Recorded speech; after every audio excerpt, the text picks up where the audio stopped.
Hello guys, welcome to my প্রতিদিনের মতো আজকেও ঘুম থেকে উঠে পড়ছি। না মানে তোমরা হয়তো ভাবছো আমি সারা জীবনের মতো ঘুমিয়ে পড়ো, ঘুমার মনে হয় ভাঙবেনি। আর এই তার ঘুম থেকে ওঠার পরে কি হচ্ছে জানেন, এটা সব কিছু কাটাকাটি করা শুরু করে দিল। এদিকে এই যে প্লাইটা মাপলিয়ে কাটছে, মেশিন তো চালিয়ে দিচ্ছে, তারপরে কাটা মানে ঠিকঠাক হয়নি। তারপরে তোমরা দেখলেই বুঝতে পারবো। আর কাটার পরে মালটা ওখান থেকে লিয়ে এসে যখন এখানে ভজায়, মাল তো ভজে নিয়ে খালি উপর দিকে পা নিচের দিকে পা করে খুঁজে রে চারদিকে। তোমরা হয়তো ভাবছো প্লাইটা নেশা করে কাটছে, কিন্তু না, এই ঘুম থেকে উঠে কাটছে। প্লাই কাটার পরে মাথা তো কাজ করে নিও, কিন্তু আমি তো এদিকে চোখে মুখে জ্বললে ঘুম থেকে উঠে বিন্দাস বসেছি। আর এই কথাটা যদি ও জানতে পারে একবার, ও মোর চোখে মুখে ফেভিকল লাগিয়ে দিবে। এর কারণ দেখো, তোমরা একটা কাজ ঠিক করে করতে পারেনি, আবার একটা ক্ষতি করবে বলে লিয়ে বসে পড়ছি। আর ওদিকে ও কাজ করতে তো ওর ঘাম বাড়ি গেল, আর আমি দাঁড়াতে দাঁড়াতে মোর ঘাম শুকিয়ে গেল। আর তারপরে দিকে 1.5 কিলো সিঙ্গাড়া চলে গেলো। সিঙ্গাড়ার দিকে আমি দেখা শুরু করে দিলি। সিঙ্গাড়া কিন্তু খাইনি এখনো। দেখছো যে খাবার কথা বলছি, এই কথাটার দিকে তোমরা ভালো করে কান দিছো। তাহলে এবারে ভালো করে দেখো তোমরা, এবারে আমি খাই। আম আম আম আম।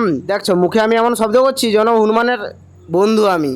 তোমরা আবার অন্য কিছু ভেবে বসোনি। পাতার দিকে দেখে একবার ভালো তো ভালো করে ভেবে বলবে কিন্তু। হ্যাঁ, পাতার অবস্থা আমি কি করছি, সেই অনুষ্ঠান বাড়ির পিছনে যেগুলো করে তাদের মতো করতেছি পুরো।